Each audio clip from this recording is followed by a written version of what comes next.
আমার ছেলের বয়স ছিল 12 বছর 2 মাস 13 দিন।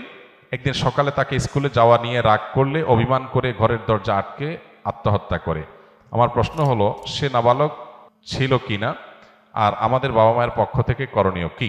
দেখুন, প্রথম কথা হলো যে 12 বছর বয়স হলে ছেলে বালেগ হতে পারে। নাবালেগ ছিল কিনা এটা বলা কঠিন, কারণ অনেকের দেখা যায় আজকাল ছেলে মেয়েদের একটু আগে থেকেই তারা বালেগ হয়ে যায় নানা কারণে।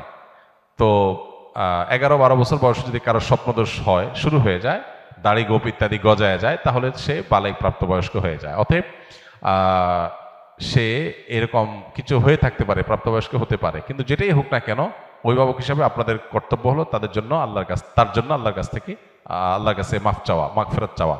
সেই সাথে একটা গুরুত্বপূর্ণ বিষয় হলো, লক্ষ্য করবেন আজকাল বাবা মারা পাগল হয়ে যান, অ্যাগ্রেসিভ হয়ে যান। কি জন্য? ছেলে মেয়েকে খাওয়ানোর জন্য, পড়ানোর জন্য, আর কিসের জন্য? পড়ালেখা করানোর জন্য। নামাজ না পড়লে এত টেনশন নাই, স্কুলে না গেলে যত টেনশন। নামাজের জন্য চাপ দিছে বেশি স্কুলে যাওয়ার চাইতে, এরকম ঘটনা আপনি পাবেন না। তার মানে এগুলো সব বস্তুবাদী চিন্তা চেতনা থেকে আসছে। সন্তানের শিক্ষার কথা যদি বলেন, মানুষ করার কথা যদি বলেন, ওইটা মূলত হয় বাসা বাড়ি থেকে। শিক্ষা প্রতিষ্ঠানে যাওয়ার সাথে সেটা সম্পর্কে এতটা থাকে না। শিক্ষা প্রতিষ্ঠানে গেলে তার ভ্যালু অ্যাড হয়, সে অনেক বেশি টাকা জোগাড় করার উপযুক্ত হয়, সমাজে তার ক্যারিয়ারকে সে ভালো একটা জায়গায় নিয়ে যেতে পারে, এগুলো হয়। তো মানুষের মতো মানুষ হওয়ার সম্পর্ক বেশিরভাগ ক্ষেত্রে পারিবারিক শিক্ষার উপর নির্ভর করে। ওইটার ব্যাপারে আমাদের গুরুত্ব নেই, আমরা বস্তুবাদী চিন্তা থেকে এগুলো করি।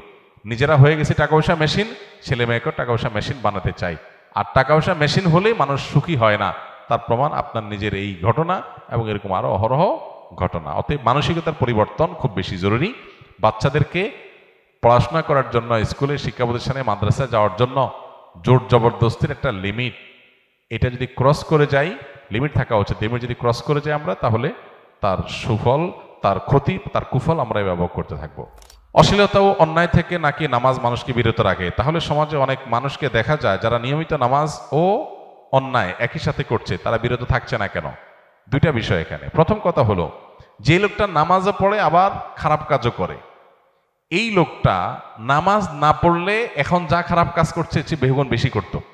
দ্বিতীয়ত, যে লোকটা নামাজ পড়েও খারাপ কাজ করছে, সে লোকটার নামাজ নিশ্চয়ই কোনো ক্ষেত্রে ত্রুটি হচ্ছে। ওষুধ খাইলে রোগ ভালো হয়, এখন ওষুধে যদি ভেজাল থাকে, ওষুধ যদি নকল ওষুধ হয়, ওষুধ যদি ডেট ওভার হওয়া ওষুধ হয়, তাহলে সেটা তো রোগ ভালো হবে না। এর মানে কি ওষুধের কার্যকারিতাকে আপনি অস্বীকার করবেন, নাকি আপনার সমস্যার কথা আপনি বলবেন? কোনো ব্যক্তি নামাজ পড়ছে, গুনাহ ছাড়তে পারছে না, নিশ্চয়ই তার নামাজটা ত্রুটিপূর্ণ হচ্ছে। যতটুকু হচ্ছে ততটুকু সুফল সে পাচ্ছে, যতটুকু ত্রুটি হচ্ছে ততটুকু থেকে সে বঞ্চিত হচ্ছে সুফল থেকে। নবী সাল্লাল্লাহু আলাইহি সাল্লামের কাছে এরকম এক ব্যক্তি সম্পর্কে অভিযোগ করা হলো বা অনুযোগ জানানো হলো, তখন নবী করিম সাল্লাল্লাহু আলাইহি সাল্লাম বলেছেন যে অচিরেই তার নামাজ তাকে অন্যায় কাজ থেকে বিরত রাখবে। কারণ আল্লাহ বলেছেন, ইন্নাস সালাতা তানহা আনিল ফাহশাই ওয়াল মুনকার, অশ্লীল এবং খারাপ কাজ থেকে নামাজ বিরত থাকে। অতএব নামাজকে যত বেশি সুন্দর করা যাবে, তার সুফল তত বেশি পাওয়া যাবে। আমি দীর্ঘদিন মানসিক সমস্যায় জর্জরিত, আমার মেধাশক্তি খুবই দুর্বল, যে কারণে আমাকে লেখাপড়া বন্ধ করতে হয়েছে। এখন আমি কারিগরি কাজ শিখতে চাচ্ছি, কিন্তু সেটাও ভালোভাবে শিখতে পারছি না। আমাকে বারবার শিখাই দিলেও আমি শিখতে পারছি না, বুঝাই দিলেও আমি বুঝছি না, যে কারণে আমি কোনো চাকরি বা কাজ করতে পারছি না। অনেক ডাক্তারি পরীক্ষা নিরীক্ষা, হিজামা রুকিয়া করার পরও কোনো ফল পাচ্ছি না। এখন আমি কি করব? দেখুন, অনেক ক্ষেত্রে আমাদের মধ্যে হতাশা কাজ করে। 2 বার 4 বার 6 বার 8 বার কয়েকবার এরকম যখন আমি কোনো কাজ ব্যাটে বলে করতে পারি না, তখন আমার মনে হয় না, আমার দ্বারা মনে হয় কিছু আর হবে না। অনেকে লেখে যে দেখেন, আমি জীবনে কোনো কাজে সফল হই না, যেটা করতে চাই হয় তার উল্টাটা। তো আমি বলি, এই যে আপনি প্রশ্ন দিয়েছেন, অনেকেই তো প্রশ্ন দিচ্ছে, সবার প্রশ্ন তো আমি পড়তে পারি না, উত্তর দিতে পারি না। আপনার প্রশ্নটা যে আমার পর্যন্ত আসছে, উত্তর দিতে পারছি, এটা তো একটা সাকসেস। আপনার জীবনে সাকসেস নাই কি বলছে? এরকম ডানে বামে তাকাইলে আপনি দেখবেন বহু সফলতা আপনার জীবনে আছে, কিন্তু শয়তান আপনাকে সবসময় কি করে? নিরাশ করে ফেলে। নাই নাই নাই, এটা একটা রোগ। আলহামদুলিল্লাহ, বহু মানুষের তুলনায় আল্লাহ তাআলা আপনাকে ভালো রাখছেন। তো এটার প্রথম ট্রিটমেন্ট হলো পজিটিভ চিন্তা করা, নিজের মানসিক ট্রিটমেন্ট করা, যে আমি আসলে এতটা আমি পিছিয়ে নাই যতটা আমি নিজেকে মনে করছি। এটা হলো প্রথম ট্রিটমেন্ট। দ্বিতীয়ত হলো, আপনি কোনো কাজকে ছোট মনে না করে আল্লাহর নাম নিয়ে যেটা সুযোগ পান সেটাই শুরু করে দিবেন। আমাদের এখন বেশিরভাগ মানুষের অভাব হলো ভাবের। কিসের অভাব? ভাবের অভাব।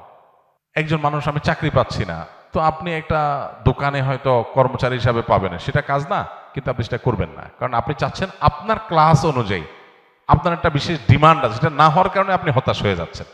এই জন্য চাহিদাগুলো যত কমাইতে পারে মানুষ, যখন খুব ইজি লাইফ লিড করার চেষ্টা করে, খুব সাধারণভাবে চলার চেষ্টা করে, তখন তার কাছে দুনিয়াটা সব ইজি হয়ে যায়। এই জন্য আমরা নিজেরা অনেক সময় এগুলো কঠিন করে ফেলি। তারপরও আপনার এর বাইরেও কোনো সমস্যা থাকতে পারে, সেজন্য আপনি এভাবে সংক্ষিপ্ত কোনো সেশনের প্রশ্ন উত্তরে না দিয়ে আপনি কোনো আলেমের সাথে দেখা করেন।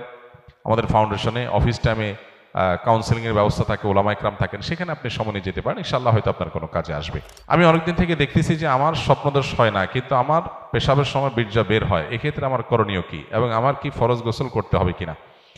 পেশাবের সাথে বীর্য যদি বের হয়ে যায় কোনো প্রকার উত্তেজনা ছাড়া, কামভাব ছাড়া, তাহলে এর কারণে কোনো গোসল ফরজ হবে না, বরং এটা একটা রোগ, এর কারণে অজু ভঙ্গ হবে, পেশাব করলে যেরকম হয়, অতএব অজু করে নামাজ পড়া যাবে।